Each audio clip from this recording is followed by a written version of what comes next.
ওয়েদারটা একটু ঠান্ডা ঠান্ডা হয়েছে মনে হচ্ছে। যাক গিয়ে, কালকে বেশ ভালো বৃষ্টি হয়েছে, তো আজকে একটু রান্নাও করতে হয়েছে।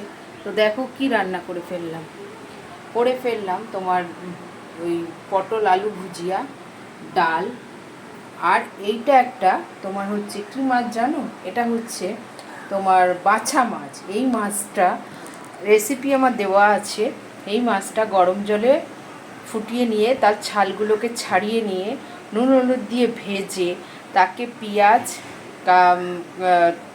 পেঁয়াজ কুচি করে তেলে কালো জিরা কাঁচা লঙ্কা ফোড়ন দিয়ে আদা রসুন পেস্ট টমেটো দিয়ে এইভাবে বানাতে হয়। আর মশলা তো জানোই, নুন হলুদ আর জিরের গুঁড়ো ধনের গুঁড়ো, বাস, আর কিছু মশলা না। আর রবিবারে তো এই স্পেশালটা হবেই, মাটন স্পেশাল। তো এটার কোনো ইয়ে নেই। তো এই যে মাটন আলু দিয়ে ঝোল করে ফেলেছি, একদম খাসির মাংসের আলু দিয়ে পাতলা ঝোল। তো তোমরা কেমন খাও এটা জানিও, কমেন্ট করো, লাইক করো, শেয়ার করো, আর আমার পাশে থেকেও সাবস্ক্রাইব করো। Thank you, tata.